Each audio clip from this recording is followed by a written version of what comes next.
is he doing? He's okay? You know? And By what standard was he judged? was he alive? Yes. Yeah, I was happy to hear that. Hope he has a good time. So his wife working the station. Yeah.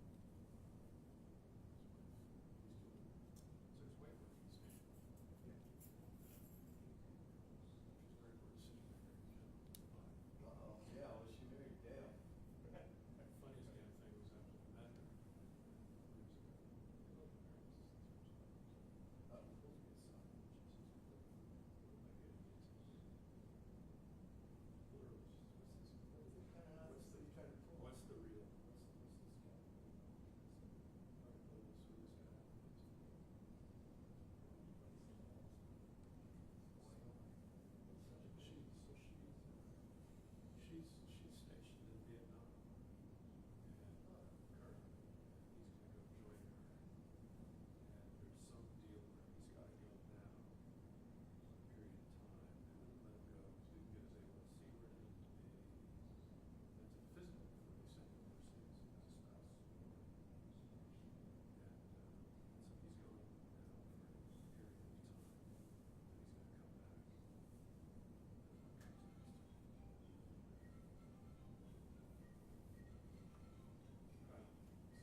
Is everyone set with the white balance and all that good stuff? All right, I'll get this out of the way.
Good morning, everybody. I'm Brian Fisher, Manager of Media Relations for the Prince George's County Police Department. I'd like to welcome you all to our press room today.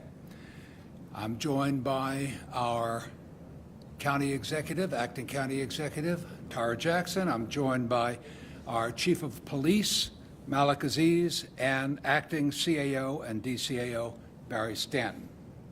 Today, we're going to be providing information about the Department's Summer Crime Initiative, as well as some breaking news we know you will all want to find out. So first, I'd like to bring up our Chief of Police, Malik Aziz.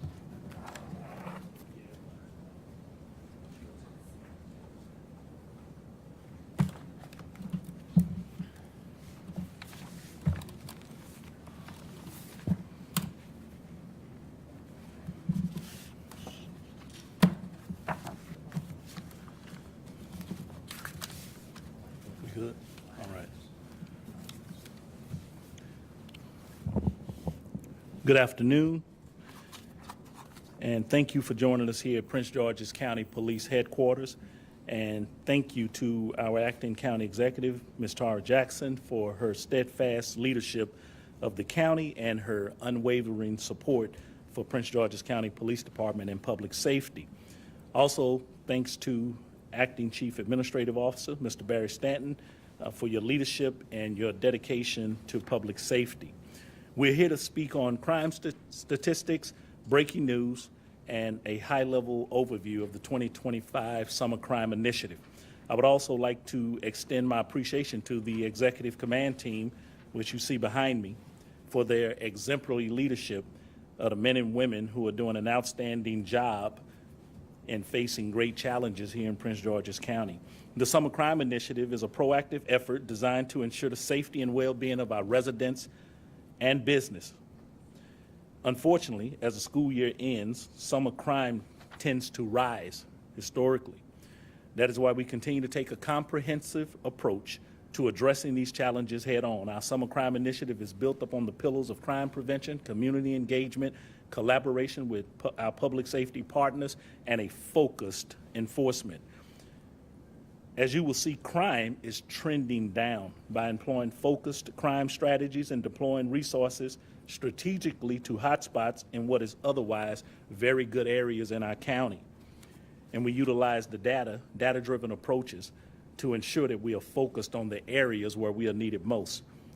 This summer, our Community First team are focused on youth programs at the Police Athletic Activities League, the cadets, the explorers who engage our young people in camps and other activities that will challenge them and at the same time be fun. We will have mentorship programs that will steer them away from negative activities, providing positive outcomes. I would also acknowledge our local media. You are here today. Thank you for the significant role you play disseminating information, allowing our residents to stay informed and aware of crime trends, scams, and our august community policing efforts. This allows all of us to be better in the place that we live, work, or entertain, and where our children play. But I especially want to thank you for your coverage, bringing the ills of domestic violence to the forefront.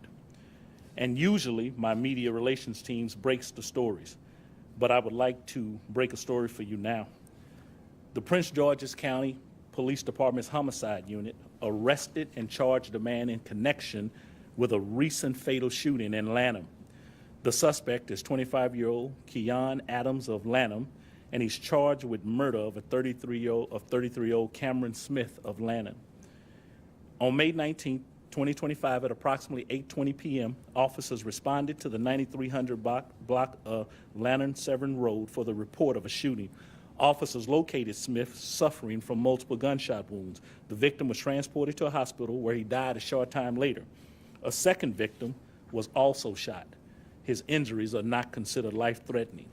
Through various investigative techniques, detectives identified Adams as the suspect. The preliminary investigation revealed that the suspect shot the victim over a dispute. Adams is charged with a first-degree murder and related charges. He's in the custody of the Prince George's County Department of Corrections on a no bond status. I would also like to address the double fatal shooting homicide we had last night. The Prince George's County Police Department's homicide unit obtained an arrest warrant in connection with a double fatal shooting in Fort Washington on Tuesday night. The suspect is currently in Washington, D.C., pending extradition to Prince George's County. He is 27-year-old Dewan Goddard of Fort Washington. He's charged with fatally shooting 2 teenagers. They are 16-year-old Thomas Smith, Jr. of Washington, D.C., and 16-year-old Michael Bassett of Temple Hills. On May 27, 2025, at approximately 9:35 p.m., PGPD officers were in the area of the 5500 block of Harris Place when they heard the sound of gunshots. The officers canvassed the area and located 2 victims outside of an apartment building in the 5200 block of Harris Place. Smith was pronounced dead on the scene. Bassett died a short time later at the hospital. A 3rd teenager who was with the victims was also shot but was not struck. Responding officers observed the SUV suspected to be involved in the shooting, fleeing the scene and attempting a traffic stop. The driver refused to stop. Officers pursued the SUV into Washington, D.C., where he was taken into custody. The preliminary investigation revealed the suspect shot the victims during a potential illegal drug deal. The victims arrived to the scene in a vehicle that had been carjacked on St. Barnabas Road and Oxon Hill on May 23, 2025. Multiple firearms were recovered at the scene of the location. Goddard is charged with 1st and 2nd degree murder and related charges. Anyone with information on this case or any other homicide case, please contact the detectives at 301-516-2512 or go on Crime Solvers online, pgcrimesolvers.com, or on your apps, P3 Tips, and you may give us anything on anonymous tips. With that said, I'll move into the 2025 Crime Progress Report and the Summer Crime Initiatives. Yeah, thank you. 2025 Progress Report, and I'll go through these pretty rapidly here. Next slide. The 2024 total crimes, as a reminder, property crimes were down -1%. Property crimes -11%, and violent crimes were down -2%, for total crimes being down -9%. We finished the year in 2024 with all crimes down, as you can see from those numbers. Next. The 2025 year-to-date crime statistics. Next. Total crimes are down 16%. Total crimes in 2025 so far, this year in 2025, we're down 16% in total crimes against 2024. Property crimes, next, down 13% from 2024. So property crimes are down. Total crimes, property crimes. Violent crimes, down 27%. 27% from last year, violent crimes. So that's total, property, and violent crimes are all trending down in those percentages. We're moving to a few categories. Assaults, down 12% from last year. Non-fatal shootings, down 16% from last year. Assaults with other weapons, down 23%. Assault with no weapon, this includes fights, pushes, grabs, spitting, threats, anything with no weapon, down 6%. Moving into burglaries, our burglaries 2025 are down 16%. Our commercial burglaries are down 13%. Our residential burglaries down 16%. Other burglaries, anything outside of those 2 categories, down 80%. Moving into domestic violence, our domestic violence is fighting between current and former partners, down 23%. The next slide, domestic violence non-fatal shootings is up 25%. the number we had in 2024 was 4 domestic violence non-fatal shootings. In 2025, we had 5. So we've had an increase of 1 this year. Domestic violence assaults, other weapons, down 26%. Domestic violence assaults, no weapons, down 23%. Homicides.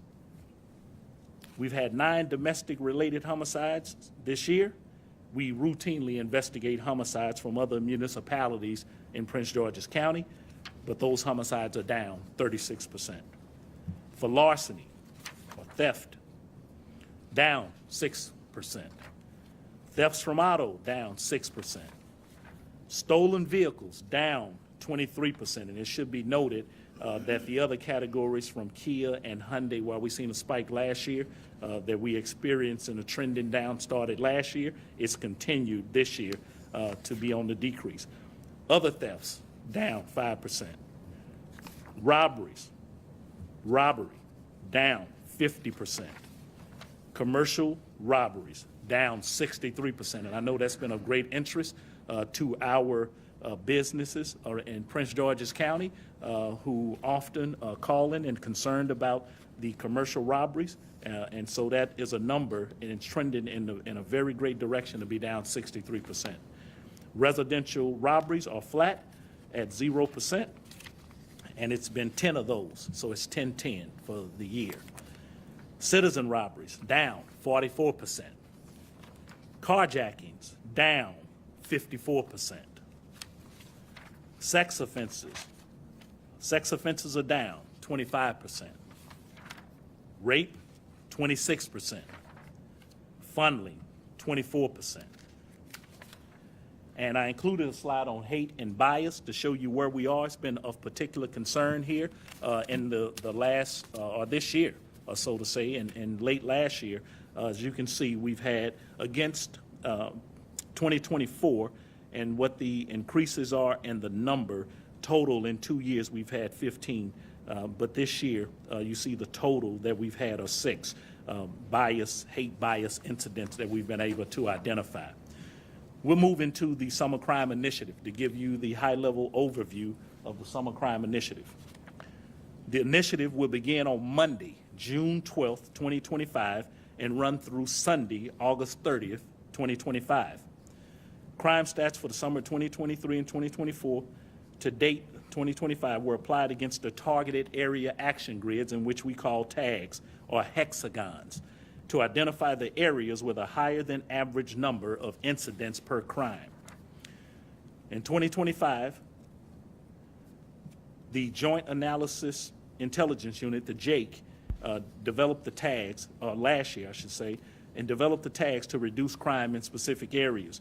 The tags are specifically targeted to a small area in order to give us the better chance to reduce crime. What we found is that crimes generally take place in small pockets. So we may have a very good area, but a small pocket of crime that needs addressing and not the entire area. So we're very careful to have focused deployment of resources to drive down those crimes.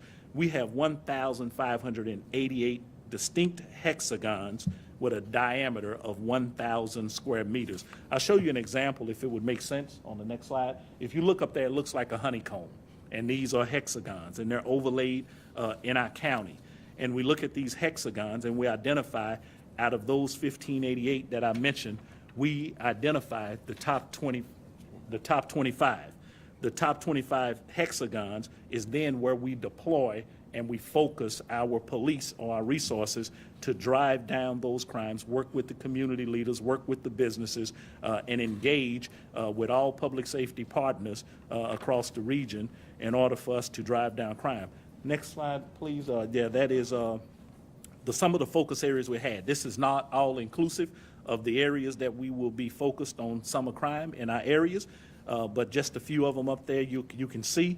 For each grid, the grid is the hexagon that I mentioned. So we're focused on this individual grid that may be surrounded by a very, very good area, or these numbers just may escalate in violent crime property crime, or just total crime, period. So we want to make sure that we drive down any one of those categories in a way that we focus on persons, places, and behaviors in order to address it.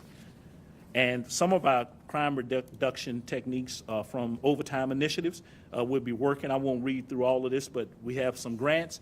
We have traffic enforcement and safety team will be out with supplementing patrol. We'll be focusing our overtime, not just putting some blanket over the county, but it'll be focused overtime. And we've added a robust bike patrol to start our newly implemented bike patrol unit and team who will be traversing the county on bicycles, addressing some of the crime issues that they can from where they see. They're very effective too. Next, patrol redeployment under crime reduction. We started a redeployment program last year that everyone outside of patrol would go back to patrol for a period of 2 weeks. And this redeployment is being coordinated to minimize the disruption in ongoing investigations while optimizing resource utilization. Redeployment days in a combination of efforts for highest call volume, highest days, what we are addressing from car meetups to large parties to any critical incidents Wednesday through Saturday, where we find we can actually get the biggest return for what we're investing from our officers who are doing really great and phenomenal work in the bureaus outside of patrol. Next.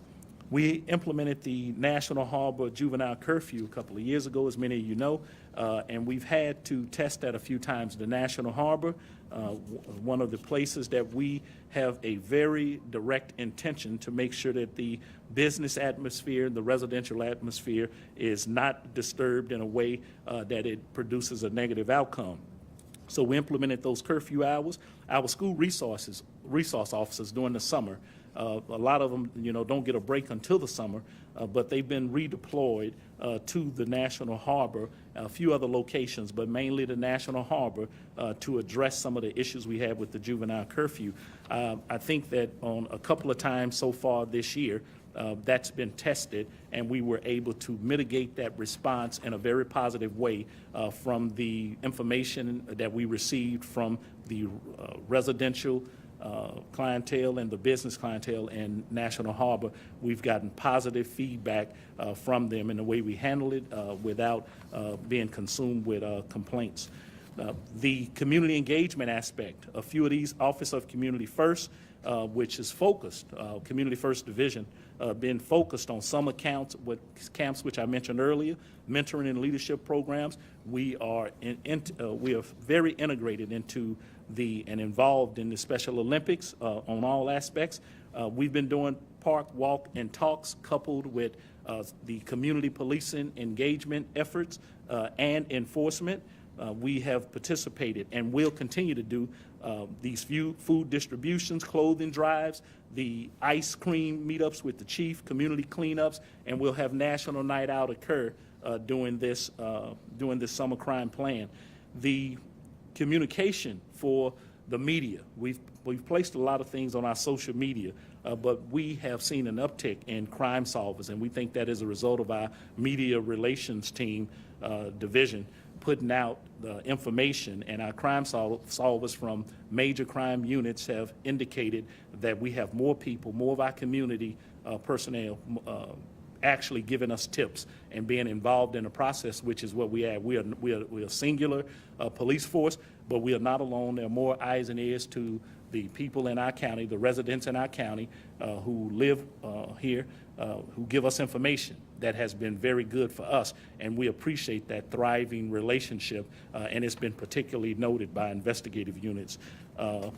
Before I take questions, I'm going to call up our acting county executive, Ms. Tara Jackson, and have her give you some brief remarks before we move into some questions. Ms. Jackson. Good morning. I want to start by thanking, of course, the good men and women of the Prince George's County Police Department for their hard work on crime. They have done a tremendous job serving the residents of this county, And I, for one, am very proud of them. And you see them represented by our command staff behind us. And certainly a special thank you to Chief Aziz for his leadership of this department. And as has already been mentioned, thank you to our acting Chief Administrative Officer, Barry Stanton. I also do want to take the time to thank the State's Attorney, Braveboy, in her absence for the work that she's done on behalf of the residents of Prince George's County. The police arrest, but the State's Attorney's office is tasked with seeking justice and doing the right thing in the court system, getting the right results out of the court system. And thus, maximum results for crime fighting can only be achieved through collaboration and partnership with the police department and the State's Attorney's office. Of course, when we planned to get together this morning and talk about our summer crime initiative, we did not know that 2 teenagers would be killed the night before. And regardless of the circumstances, as you heard, we're still investigating. The loss of 2 young lives is devastating news for the families, for the friends, and frankly, for our whole community. Too many in our community are dying prematurely, and many of those deaths could have been prevented. And though this case is still being investigated, we do know that our victims were riding around in a carjacked vehicle on a school night. And the question is, why? Look, we don't just set curfews and put arbitrary rules in place so that our children will be miserable. We do it to keep them safe, and we have found that it works. I don't yet know the specifics of the homicides last night, but I do want to take this opportunity to stress to our community, to Prince Georgians, that we need you to continue to partner with us in keeping our children, your children, safe. Do your best to know where your young people are, where young people that you love are, and what they are doing. Kids end up dead over stupid stuff. And we don't know at all times. We do know that some of the times children will break the rules. But please, again, do your very best to partner with us to keep them safe by talking to them about risks, asking them where they are going and what they are doing when they get there, and looking maybe even at their social media. The homicides of young people reinforce our commitment to public safety. Tragedies like these are why we work so hard, why this department works so hard in the county to give our young people opportunities in addition to stopping violent crime. Even despite last night's events, I'm thrilled that overall crime in the county is down. And I am so proud of the work that the police department and the community are doing together. In fact, I should start by highlighting, and I think the chief said it, that a suspect was arrested very shortly after the incident from last night. And that's just a snapshot of the work that this department does every day. He talked about homicides being down 38%, carjackings down 56%. It wasn't too long ago that the police department was before you talking about the problems of carjackings. And they're still there, but they're down. I love to hear that number, down, down, down. And these aren't random improvements. We focused our efforts to help reduce crimes and have been targeted in certain communities, and our deliberate strategic investments that we've made since day one are paying off. We're building the foundation for this success from the beginning. And from the county's perspective, investing in our police, in technology, in our partnership, and in our communities. Even now, in one of the most difficult budget environments we've seen in years, just a difficult environment altogether, we have preserved public safety funding, roughly 20% of our operating budget, and that's been the case for quite a few years now.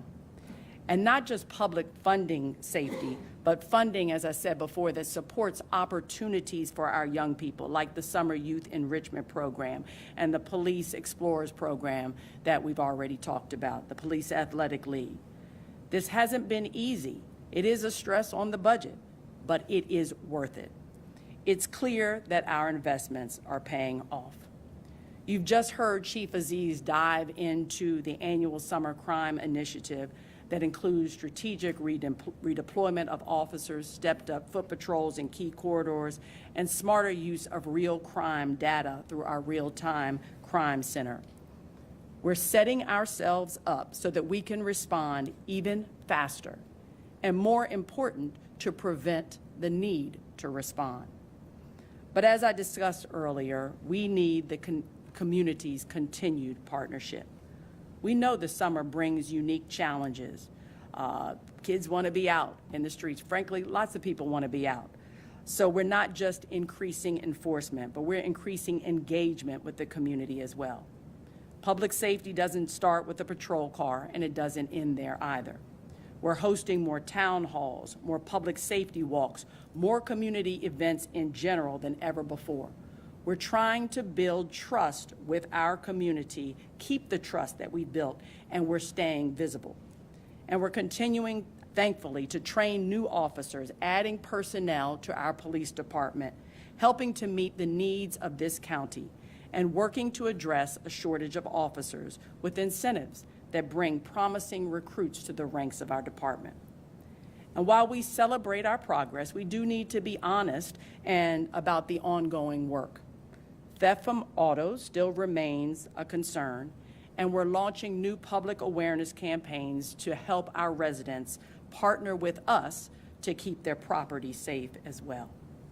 We're also expanding our traffic enforcement, as you heard the chief talk about, especially in high accident areas where we've seen too many lives disrupted by reckless driving. Another key part of keeping our neighborhoods safe this summer. And I want to end by being absolutely clear. Our results are not luck. Total crime down 16%, 63% down in commercial robberies. They are a product of strategy, investment, and follow-through by the men and women of this department, by this county government, even in a year of so much uncertainty. We're proud of what's working, and we know that we're not done. When I took over as acting chief administrative officer, acting county executive, when I took over as acting county executive on December the 3rd, I believe it was, I said that I wanted to make sure that this government remained stable during my time in this office. And I believe that the work that the Prince George's County Police Department has done over the last 6 months, but certainly over the last several years, is evidence of the fact that we are able to maintain stability in this community, and better yet, we're able to improve. So thank you, and I know that we'll take any questions from you. Yes, just have one question. Yesterday, DC Police Chief said some of they instituted a curfew. Some of the kids that they came across were from Maryland. So given the activity we've already seen in the DMV concerning, juvenile violence, juvenile activity, do you anticipate seeing more activity this summer? So, why do you think these community engagement initiatives you're talking about would be enough to help, stem that increase in activity? Yeah. You want to answer? Oh, go ahead. I'll just start off by saying it's not unusual for children to travel between Virginia, Maryland, and D.C. Looking for things to do. And so I know that our department understands that, in fact, many of our crimes happen on the borders of those communities. And so they've targeted those areas. But to your question about opportunities for young people, I'll let the chief speak about those specific opportunities. Let me say a couple of things, because we get into quite a few things. But here is a real truth that is what our acting county executive said. Children travel, young people travel. They do not stay in Prince George's County. They go to D.C., they go to Virginia. If they reported that, I have no reason to think that it's not true, because we've also gotten many kids from D.C. on this side, and we've gotten kids from Virginia, and we have sent kids, to those places, equally, not a direct sent, but they travel. and they go to these places, and they're young people, and they go out where young people hang, as many of us in this room have done when we were teenagers, except then there's a few of those kids who like to get into some trouble, do negative things, and it casts a very dark light on the not the hundreds of kids who just be there, but the 100,000, 150,000 kids who go out, young people who go out and do what they're supposed to do, just living their life. It's always important that I say that. The vast majority of young people are going out, just living their life, looking for a way in life, just trying to make it to the next level, and they have some great parenting, and they have great role models, and they're just being young people. And then there's this small group, and they don't number a whole lot, and then they go out and do the things that are negative, and they get all of the attention. That's what happens. But let me say, we in Prince George's County, and even for the region for that matter, but in Prince George's County, we have our Community First Division. They're putting out all kinds of youth programs for people to take advantage of. And we see the participation is here when it should be here.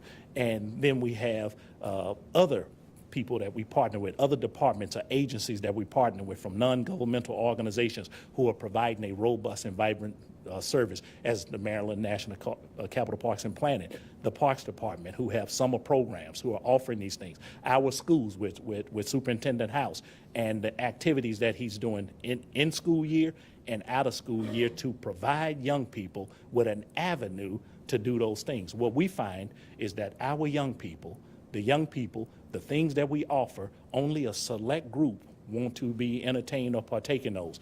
The others, they like to make their own way and do what they think is fun to them. And that right there poses a bigger question, not just for police or county government. It poses a question to our application in collaboration. How do we reach them? And the best way to reach young people is to ask them, how would you like to be reached? And not all of them are going to agree with that, but that's where we are with it. We'll take another question. Brad? Speaking with young people who make a different decision. There was a crime spree earlier this month involving breaking in cars. 120 one night, Laurel, Prince George's, so on and so forth. Chief Malik of Laurel's had a press conference. They arrested a 16-year-old kid. Got him tied to 120 incidents. Car keys stolen, all that stuff. DJS sent him right back home.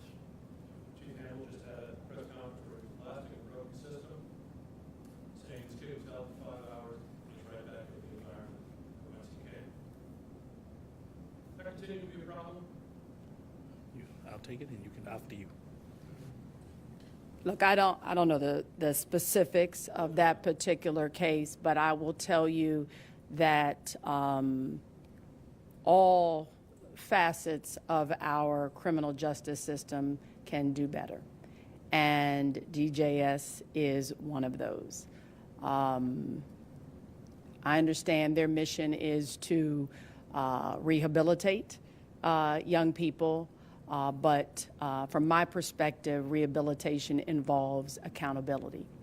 And you've got to hold young people accountable first to let them know that you're serious and you live in a society where you have rules. So again, I'm not going to speak to the specifics of that case, but I do believe that there's work that the Department of Juvenile Services can do across the board. And let me add on this just 1 minute. And I was well aware that my partner, Chief Hamill, had a press briefing earlier to talk about this today. And we talk as I represent as the president of the Maryland Chiefs. And this happens all across Maryland where chiefs and sheriffs are talking about the issues that's come before them. And I don't know if I use the term broken, but certainly it can use some fixing. And we have, on multiple occasions, I have spoken with Dr. Schiraldi of DJS.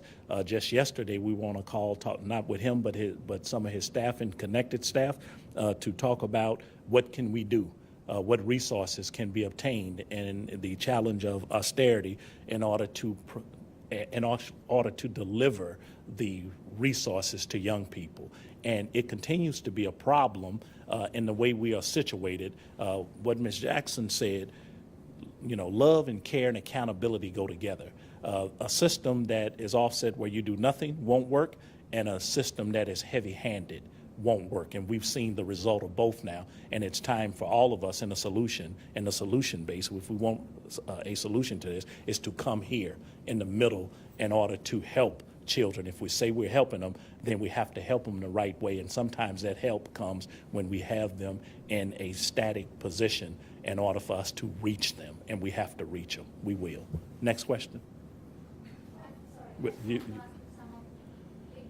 doesn't have to be now, but if someone can speak in Spanish later on, I don't know if anyone's available for Okay. us. Right. Okay. We'll make sure that happens for you.